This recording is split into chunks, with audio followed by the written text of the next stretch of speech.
If you want to get out from, like, if you want to break through, if you want to go from this level to that level, you can't be like, okay, I'm just gonna dip my toes in the water. I'm just gonna try it. I'm just gonna see it. I'm just gonna play around. I'm just gonna do. That's typical. That's average, man. What's the journey, man? What's the journey? How can you replicate it? How can you apply some of those principles and ideas? The number one thing that I can sincerely say that absolutely changed everything, I worked on myself first, period. So here's the formula. Learn something new, and then do it and implement it. Against all odds, right? Against, everything, they persevered. I didn't have to be that smart guy that's gonna go out and create all this tech stuff. I had found all of these other hidden loopholes within the eBay system, like alternative ways to make money on eBay. And they did it in this industry. They did it in online marketing. All right, hey everybody, welcome back. Welcome to The Journey. My name is Vic Straisius, as you might already know, founder of the 4% Group and your host of The Journey. This is where I get to dissect the success, right, behind the individuals who are worthy to be on the journey. And so this is episode number 12, and today I'm interviewing the one and only Dustin Mathews. Dustin, welcome to the show. Howdy.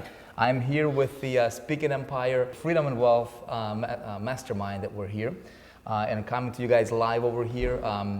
Great event you guys got going on. Yeah, thank you. Yeah. It's really cool to have a lot of folks like yourself, From 4%ers, right? People from all over, movers and shakers. So Yeah. here is what we do, Dustin. So I literally just grabbed him and I said, hey, we got the journey coming up right now, right? Let's do the show. This is an excellent, because Dustin, you're somebody who is a major player in the industry, right? You've been in the internet marketing space. I know you filled up events. You're co-owner of the Speaking Empire, right? You guys do some incredible stuff. You do high-end masterminds. You've done it pretty much all. Yeah. From low ticket to big ticket stuff. I want to know your journey. Yeah. I want to know, how did you go from, when did you get into the industry? Your successes, your failures, your breakthroughs. How did you do it? If there's going to be two groups of people watching this. So group number one is somebody who is just like us, back in the days, right? Just somebody just getting started, aspiring entrepreneur. They want to make it happen. They're all bubbly inside, to make it happen. But maybe they're running into a brick wall, right? Another entrepreneur might be watching this. Somebody who is already making it, right? Yeah. But they want to go to the next level. You are somebody who is definitely a 4%er, right? Definitely somebody who's not typical. How long ago did you start doing what you're doing? Well, you said share the story, Vic, so how much time we got? Well, look, here's what I'm fishing for, right? Give us a little a snapshot of who Dustin Mathews is. When did you start? Yeah. How did you start? Yeah. And we're just gonna go from there. We'll just have a conversation. I'm just messing with you. I know. 2004 is what I remember. I came right out of school and I was a techie, nerdy guy. Yeah. I thought wireless networking was the way of the future. And so while I was in school, I got handed a copy of Rich Dad Poor Dad. Not at school, but actually an ex-girlfriend handed it to me. And I read this book and it called to me. And I just, this is probably not the best thing to say. I ignored the girlfriend, which is maybe why that didn't happen with her. But I ignored the girl, and I was amazed by this book because, you see, in school I was techie. So I never took business, I never took sales, I never knew personal development. And I read this book and it said I could become rich in real estate. And I said, wow, I could be this entrepreneur. And my mom had done entrepreneurial activities growing up, but I thought, you go to school, you get a job, and you just do your thing, and you retire, and you get the watch. And so I got really excited by real estate. The one thing with Rich Dad Poor Dad was go find your rich dad, go find your mentor. And so I went and found Dave Van Hoos at the time, who was just launching a company called Foreclosures Daily. Yep. And so he was literally out of the back of his car selling foreclosure information, teaching people how to buy and sell real estate deals. And so I said to him, teach me how to buy a house and I'll come work for free. You see, what Dave didn't know was I had no internships or I had no jobs coming out of school. I had this big student debt, but I had nothing going for me. And so I said, this real estate thing looks really cool, teach me it. And so while I was there working with Dave, I found out real estate was not my passion. It was actually the ability to influence. And what I mean by that is, like, you can put words on a piece of paper and get people to buy things. Right. You could get words on a piece of paper and build movements. You can get words on a piece of paper and you can get people to give you money for donations and charity. And it's not just paper now, it's video, it's Facebook Live, it's all these media that we have. And so I instantly became hooked in marketing, and specifically for me, it was copywriting. So 2004, Yeah. you got hooked on this idea. What exactly did you do? How did you make your money? What was the first breakthrough? Walk me through that process of that experience of your first dollar as an entrepreneur. Well, I got to say, I got to give props to Dave, who's my partner now. And so I went to work for Dave. And so at the time, he gave me an opportunity to really sell. Now, I was really shy and introverted, as crazy as that might seem, but I was really shy. And so what I did was I actually leveraged what I learned in school, which was technology. And so we would do these real estate seminars. And so I would invite people through the computer, and Dave barely even knew how to turn on a computer. And so I would do email blasts, I would do fax blasts, at the time, because that was in vogue. And I would send out a message, and I would get people to register for these webinars. So I would make commissions off of that. And so are you learning and applying what you're learning, or that's what I did. I read another book. So obviously, we love to read books and learn from other people's success and model that at 4%. And so I read a book about how to write a sales letter, how you could put words on paper. And so I remember going and looking at, the company had some customers, and they told me in the book, the easiest people to market to and sell your vision to are people that have already bought from you. So I said, great, I'm going to create a letter. And I put it on yellow piece of paper, whatever the tips and the tricks were at the time. I downloaded handwriting font, and I sent the letter out. I created a message to those people offering them an additional product or service. Now, Vic, the funny thing is I didn't take the phone calls because I was introverted. I didn't know how to communicate. I was afraid of selling. And so at the time, what I did was I drove all of those leads, essentially, or all those responses to a salesperson. And so what happened was I got part of the commission when that person closed it. So I was the marketing guy in this very fast startup. That's interesting. I didn't even know that story. Yeah. That's awesome, man. So what happened next? How did things progress? So I got hooked. Like when the phone started ringing and the sales rep was giving me a pat on the back, I'm like, wow, this is cool. I wish I had taken some of these classes. I wish I had learned this. I wish I had done business. And so I just became instantly hooked. I started reading more and I started testing more. And that was the beautiful thing it wasn't an owner of the company, but they allowed me a lot of freedom because it was a startup. We need to make some sales. Right. So you're the guy who's pushing, making the wheels spin for the company, right? Email marketing. You're the marketing guy. Yeah. So tell me, what was that? Do you remember that first breakthrough or your first aha moments to where you were like, wow, I sent that email, or I said that phrase, or I said, that headline. Yeah. And it just it made a difference. Do you recall any of those big aha moments? It was that first letter. Like that first letter sold it for me. So as far as marketing terminology, do you recall how would you talk to customer? Was that an approach, or were you just shotgunning and just see what works? No, so I went to existing customers. So I went to people that have already bought for us because those are the most likely to buy again, is what the book told me. Right. And so I created the letter. I put a stamp on it. I put a phone number. But you didn't talk to those guys before. I never talked to them, but they had bought from the company. So how do you write a letter to somebody who you never talked to before to make them respond? Well, it's is good. What I'm looking for. Yeah, no, this is good. I'm glad you're pulling it out of me. That's why you're so good at this. What I did was I just pretended that I was having a conversation, and actually, that's the golden nugget right there. Pretended. Pretended. Yep. Say it again. Pretended that I was having a conversation with that person, not like some corporate-y, congratulations, you've bought this thing and now the company, nothing like that, but like a conversation like we're doing here, but in words, speak to the people. Love it, man. This is good stuff. Yeah. So continue. So, so it was tough for me to initially to have that conversation. So I started watching the salespeople, right? Because they, the really good ones, the really good ones, and they were just natural. They could communicate, and so I started watching them. And Dave was getting really good at the time. Most people don't know this. My partner Dave, who's considered one of the top now, but they didn't. When he first got started, he learned. He taught himself. We all come from a beginning point. And so I started modeling him, and there was a successful lady in the office, Tangi, that I started modeling. And so I would take their word patterns and their languaging, what would work, and I put that into the letter. And so I started to learn what makes good communication. But I was not doing it over the phone. I was doing it in print. In print. Right. Yeah. So how long have you been doing that stuff for? Oh, wow. So 2004, what are we at, 2017 now? Right. Yeah, so for 13 years, really. You've done the same thing. Correct, yeah, and I've added on to it. So very much I was doing direct mail at the time. Those were letters going out. Right. We did flyers, we've done newspaper, we've done radio, internet marketing now, Facebook Live. So the media changes, but understanding how to get people into action what motivates the masses hasn't changed since really the 1800s. Right. Listen, let's talk about, you mentioned this word action, Yeah. right? I wanna take that and just expand it a little bit. Yeah. You guys filled up events. Yeah. You did seminars. Give me a little bit more details about that side of your business. Yeah. Because I know you were the guy who's literally putting butts in seats, Yeah. like on the ongoing basis. Yeah. Right. Walk me through that process. What were your methods? What were your maybe marketing, channels? Some of Yeah. the things that you've done that worked for you. And then I want to talk a little bit about your mistakes. Yeah. Right. Some things that you guys, you probably done some things that Yeah. you're like, I could go back and fix it. And then we might talk about some breakthroughs that you guys had. Yeah, over the absolutely. years. Yeah, so 3,000 events marketed and sold through all sorts of channels. And I think that's the big takeaway is most people want the magic bullet, Right. Meaning that they want the one newspaper ad or they want the one Facebook strategy to make lots of money or put people on a webinar or to show them a Facebook Live. And the challenge with that is there's no one strategy that I know to be really successful in anything. There's multiple strategies that we use. It's the combination. And so we did a lot of newspaper, we did a lot of email, and I'll share with you, Vic, the old school was by far the greatest strategy. Meaning, So you're talking what year now?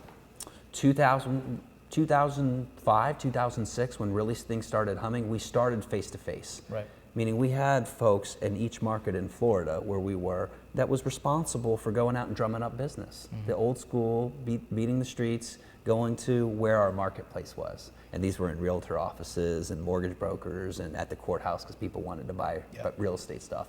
And so we did it the old-fashioned way, and then we started layering on. Then we started going to newspaper because we wanted to go one-to-many instead of just one-to-one. And so we started figuring out newspaper to fill people into our events. Compounding your marketing channels that ultimately work. And were you driving all this by yourself, or did you have a team? Did you guys have affiliates, JV partners? Yeah. How was your business structure back Yeah, absolutely. So I was the point person, and so we had a series of really guys that were on the ground. These were like super competitive. They loved what they did. They were athletes, most of them. So they would go around, and they were what you would call foot soldiers. So they were on the ground. They would go to the courthouse. Then I would give them flyers and tickets to get people to the event. I would be responsible for the email marketing that went out. I would run newspaper ads, and then in some cases we would run radio. Now, affiliates was how we got started. Mm-hmm. By far, affiliates, because when we got started, we didn't have the money. We didn't have big credit cards. We didn't have a list, and so the only thing we needed to do was talk and build value for somebody that already had a relationship with somebody. And so we used real estate clubs and wholesalers that had people interested in real estate, and that's how we grew initially. It was old-fashioned, hitting the streets, and then finding the influencers. That's when we started to work smarter that already had it, which were affiliates. Gotcha. Tell me about what you guys do now. Let's talk about some of the stuff that you guys are doing now. I know, Speak at Empire, you guys are doing some tremendous things with it. I know there's some really, really cool stuff we're going to be doing with Speak at Empire in terms of the 4%. You guys are watching this, if you're in a 4%er, you'll be hearing and seeing a lot of these really cool ideas coming into fruition here pretty soon. Let's talk about marketing. What's marketing to you? How do you see marketing? How do you run that world? Yeah, I mean, at the super high level, marketing is just building value for somebody, but communicating that value. So if you have something to offer to the world, whether it's a nonprofit, whether it's information, whether it's a service, you could be mowing lawns. It's just how do you communicate that so that the other person, your prospect or your audience, sees the value in it and actually takes the action. Right. That's really marketing at the high level. So let me ask you this question. 3,000 events that you filled up by yourself, right? Or you the guy driving that. Yeah. I'm a new aspiring entrepreneur who's just getting started. Yeah. Maybe I'm promoting somebody else's product, my own stuff, whatever. What were your biggest breakthroughs that you could give me an advice, from going through that, that would benefit? Well, the first one, personal development. And what I mean by that is I read a ton of books. And I also went to seminars. So I read books, and in those books, it often told me to go find a mentor, find people that were successful, and surround myself with that. And I can't necessarily explain it. There's an energy to being around successful people or people that know where you want to go. Right. And so they give you ideas or strategies, or just by hanging around them, you pick up these crumbs. And you might not get it immediately. I'm not here to say that, But if you hang around long enough and surround yourself with the successful people, it's almost like they're ingraining it into your head, you know. And so sometimes a coach can get you there faster because they're just telling it to you. But the biggest thing I learned was to surround myself with successful people. And so it was one thing to read it in a book, now to go out into the real world and have a conversation and a dialogue and say, well, what about this and what about that? And really where Vic had started to explode was now getting specialized, specific advice. So if I wanted to put more people into a seminar and I was using newspaper, I went to a copywriter. John Carlton is the one that I remember having a conversation with, and I was hitting my head trying to figure out, how do I write this newspaper ad to get the most amount of people? And so I show him my ad, and we're on the phone, and we're discussing it, and he's like, oh, no. And so he says, you know, I've done this for, you know, some other names in the real estate space, and he's like, you need to do this, this, and this. And so had I done that sooner, I would have saved the company a lot more money, would have gotten more people there. So somebody who's brand new, let's say I'm a brand new guy, right? Yeah. You're just walking up or trying to reach or get in touch with John Carlton, who's an iconic figure in our space, obviously. Yeah. It would be nearly impossible. Yeah. So did you buy your way in? Did you buy his product, learn, and then that's how you got access to him? I'm trying to understand, how did you get access to those big mentors? Yeah, I bought it. So there's a couple ways you can do this. So number one is you can volunteer. So, you know, Dave, when he started Foreclosures Daily, needed some help, and I was there to provide it. So I got in free, essentially. And then as I started learning stuff, I would volunteer. I would figure out, how do I build value for that person? Right. So if somebody has your information or what you think is coaching or advice for you in an area of life, is how do you build value for that person? Now, if you're a busy, successful individual, sometimes you don't have that opportunity to deliver that value, like fly to their home or fly to their business and deliver that value. And so I say money buys speed. And so now oftentimes we'll just pay for that specialized knowledge and advice because I just need a quick answer, or I need someone to look over it so I can have that confidence. What are the skills that a successful entrepreneur, online marketer needs to acquire? What are some of the specific skills? Yeah, and I don't think I've truly answered your question, so this is a great follow-up. So I believe no matter, you know, Vic, I think it's funny because in the internet space, you know, it paints the picture of, well, you can work at home, you can work in your underwear, and you can. And what I found is when you get in people's lives, whether that's your affiliate partners and you build value for them, or your customers' lives, like get on the phone with them, invite them to a live event, when you deliver that value, things can radically transform your business. And so I believe that any marketer, any entrepreneur needs to understand the laws of really science of persuasion. So how do you build value for people, but also how do you take them through a process to get someone to action? And that's old school selling. I mean, not that you have to be the cheesy infomercial salesperson or pitch person or the car salesperson people usually think about, but really it's like, how do you get someone into an action? And so I think even online, you have to understand the old school, the old fashioned sales communication and getting people. So personal development, sales communication, persuasion skills. In other words, what makes a human tick? Yeah. Why do I take the actions that I take? Or do you take the actions? If I can understand that, it'll be easy for me, right? Yeah. The good news is that it hasn't changed in probably to the beginning of civilization. Most people think it changes because, you know, there's a new strategy, there's a Snapchat strategy now, and, you know, there's a Periscope strategy and all that. Yeah, Snapchat and Periscope and all these like Instagrams and everything, like what do you use it for?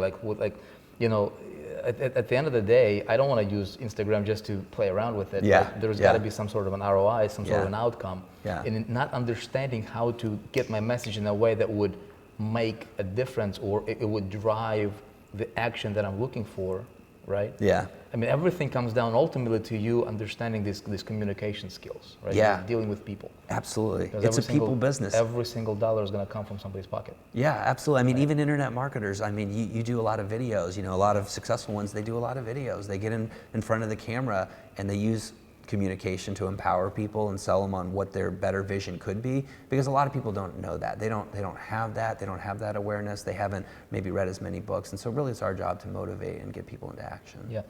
What were some of your mistakes that you've made as a marketer? Using wrong language. There were some choice words I put into some marketing pieces that should have been edited, so really the lesson is have someone run your eyes over it. But I really think the mistake was holding on to it. So like for me, I was very much attached to the ego of like, I want to do it this way, so that way I can tell the story of like, I did this newspaper ad. Even if it didn't work.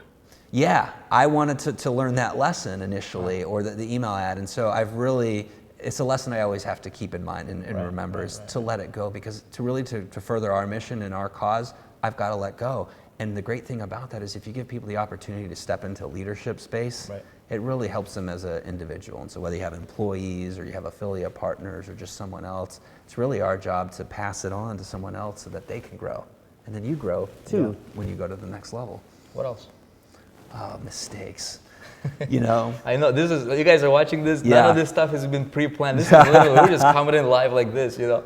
And this is what makes this setting the best from our experiences, because you don't know the questions I'm going to ask you. You know, and we don't know where this conversation is going to go. I'm just trying to pull as many of those golden nuggets from you as possible that the viewers can benefit from. So yeah, absolutely. I think perfection. So not everyone's this way. I realize that, but for me, like when I put out a product, I want to perfect it. And there's a cost to that big time. And so there's probably a lot of things that in my life that have never even made it to market, never made it to another individual, a human being, a message that could have changed their life because I wanted to perfect it. And so I'm not advocating sloppiness or laziness, but there comes a point when you have to let go. And I'm really, Vic, I'm talking to the engineers, I'm talking to the people that love it a certain way, but I see so many people do that nowadays and they never get their idea to market. And then so perfection would be another key thing that I've really dropped the ball on. There's a saying that goes, imperfect action always beats perfect inaction, right? Yeah. Yeah. Dustin, let's talk to somebody who is, you know, who's looking at this and they're like, my goodness, this is so awesome. Where do I start? What do I do? You already mentioned find a mentor, that kind of stuff, right? If you would summarize your experience, you know, the sum of your experiences, right? What would be your best advice to an aspiring new entrepreneur? Can I say join 4% Club if they haven't? Can you say? Well, why would you say that though? Well, because I know that some people, you know, if they're from afar, right, and so they can't come to a live in-person experience, it's tough sometimes. You know, some people are really remote in the world, I understand. I look at the customer list, you know, of people that we reach now, and so I know sometimes it's not easy to find like-minded individuals. And so whether you mastermind online or you can do it in person, it's important to surround yourself with positive, like-minded people. And the challenge is like when you're at home and you're first getting started, you've got people that love you and care about you, but they hold you back, and they might not know that they're doing that, but they're just trying to protect you.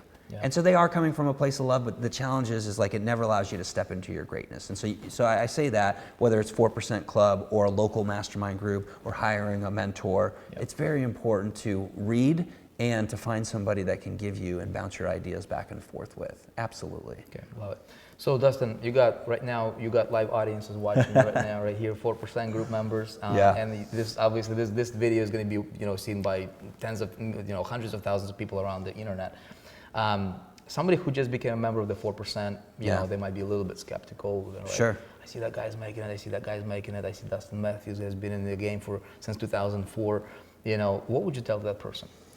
I would say directly, you know, what got you here to this point isn't going to get you to the next point. And that's always going to be a reoccurring lesson. It's a lesson I have to keep remembering. And so you may see me successful, but really for me to grow and go to the next level, I can't operate the way that I've done. You know, I used to eat cookies every day at 3 or 4 o'clock, and I was 30 pounds heavier.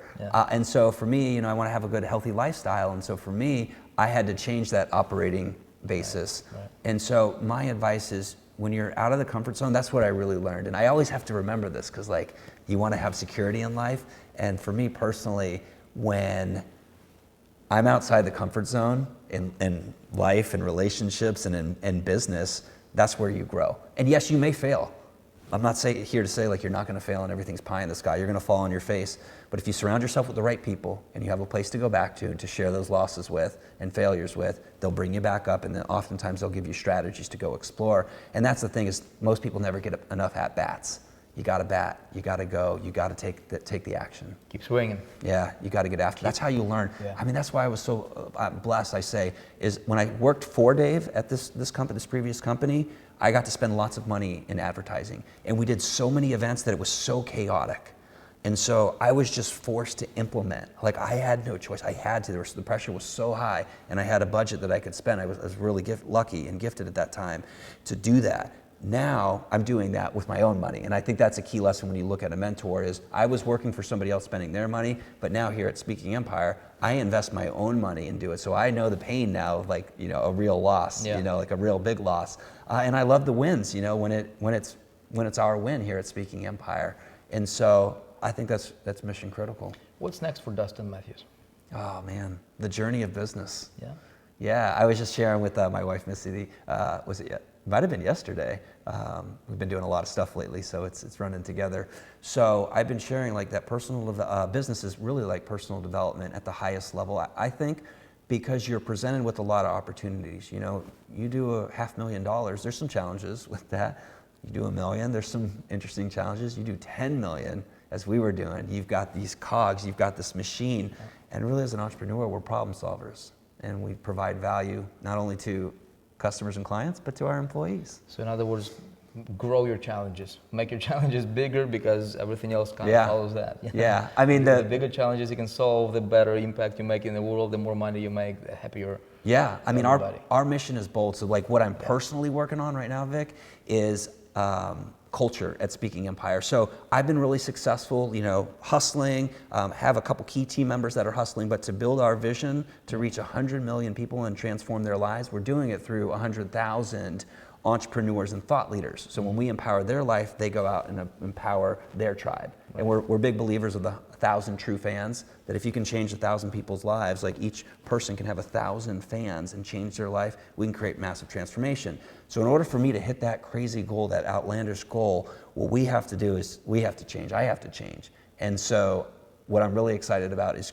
I'm working a lot on culture. Like, how do I get this out of my head and give it to a team member who is not just there to show up and get a check, but is motivated by it, that's bought in. And how do I get that right team member? Because not everyone's the right team member for that job or this company. That's huge. And so that's what I'm working on right now, and I'm awesome. I'm excited. Love it. Well, Dustin, appreciate your time. I know we just wrapped up, you know, session here of the mastermind. Appreciate you, brother.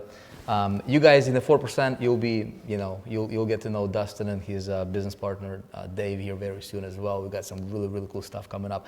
Hey, I want to talk to you. If you're watching this, right? Hopefully you got some value. By the way, let me know in the comments what you think about this. Again, if you're watching this live or recorded, let us know what you thought about this. Hopefully you've got a nugget or two. I always say this one thing. You know, one idea can make you a millionaire. You don't need a bunch. You don't need to overcomplicate this game, right? Keep it simple. Learn from people who have been, you know, where you want to go, you know. If you're watching this, and if you're not a member of the 4% group, check us out. Okay, become a member. We've got some really, really cool stuff. We've got over 100 at the time. Can you believe this? We've got over 100,000 members right now. Wow. At the time of us shooting this particular interview right now. We're on track to hit 1 million members this year. It's incredible, okay? We need people with vision. Okay, we need people who are big thinkers. We need people who are not considered themselves typical, right? We need people who say, you know what, I'm gonna be that 4%er. I'm gonna be that 20% of the 20%, you know? And if that's you, we want to have you inside. Be part of what we do here because it's awesome. Hey, appreciate you guys. Thank you for, so much for your comments. You guys are absolutely incredible 4%ers. And I will see you on the next episode of The Journey coming up next week. Be blessed. Stay tuned. See ya.